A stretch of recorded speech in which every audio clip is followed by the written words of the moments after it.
पिछले 12 वर्षों से हम लोगों ने देखा है कि जिस राज्य में भी चुनाव होता है मोदी जी और अमित शाह को वही राज्य दिखाई देता है। अब अगले 6 महीने तक अचानक से गुजरात के इन दो नेताओं को बिहार की चिंता सताने लगेगी।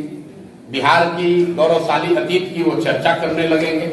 बिहार में भी कभी विक्रमशिला और नालंदा जैसे विश्वविद्यालय थे, इसकी चर्चा और इसकी याददाश्त उनकी ताजी हो जाएगी। अगले 6 महीने तक जितनी भी सरकारी योजनाओं का बटन दबाया जाएगा उसका केंद्र भी बिहार बनाया जाएगा।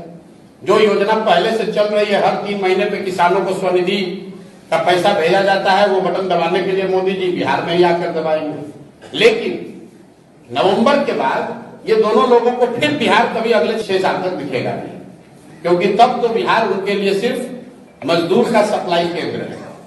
अच्छा तो तब होता जब अमित शाह जी घोषणा कर दें कि अगले 2 साल, 4 साल, 5 साल में बिहार से मजदूरों का पलायन, जो गुजरात के फैक्ट्रियों में, मोरबी में, सूरत में जो लड़के इस गर्मी में 12-15 हजार रुपए में नौकरी मजदूरी कर रहे हैं और गुजराती लोग उन फैक्ट्रियों के मालिक हैं, अमित शाह जी ये घोषणा कर दें उन बच्चों को भी, जो गुजरात के मजदूरों को मजदूरी मिल रही है, उतनी मजदूरी तो कम से कम बिहार के बच्चों को दिलवाओ।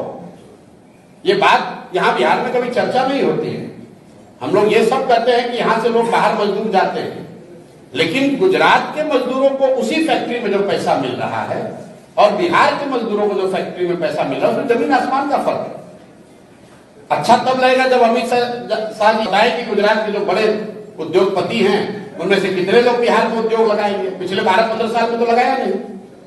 तो अब जब सुराज जब यहाँ है इन बातों के लिए, तो हम लोग ये जरूर गांव-गांव जाकर कह रहे हैं कि वोट आप लीजिएगा बिहार में और सारा इन्वेस्टमेंट, सारी फैक्ट्रियां, सारी तरक्की होगी गुजरात में। ये नहीं चल सकता है। गुजरात में की तरक्की हो, हम लोग को उससे दिक्कत नहीं है। गुजरात में बुलेट ट्रेन बन रहा है। आप लोग पत्रकार महोदय लोग रोज उस पर चर्चा कर रहे हैं, टिप्पणी कर रहे हैं, न्यूज बनाते हैं। बुलेट ट्रेन बनाने के लिए भारत सरकार ने जापान से 1 लाख करोड़ रुपया का ऋण लिया है। गुजरात में नहीं लिया है, पूरे देश ने ऋण लिया है, जिसमें बिहार का भी 13% हो गया। अगर 1 लाख करोड़ रुपया भारत सरकार ने ऋण लिया तो 13,000 करोड़ रुपया बिहार के लोगों पर भी वो कर्ज हो गया। हम लोग 40 MP जिताकर भेजे हैं, गुजरात से 26 MP गए। तो ये बात तो बिहार के लोगों को समझना होगा ना कि वोट अगर हमारा है तो कुछ अधिकार तो हम लोग का होना चाहिए। सिर्फ गुजरात के लोगों का ही तरक्की क्यों होगा? और गुजरात के लोगों के तरक्की के नाम पर कितने दिन तक बिहार के लोग वोट देते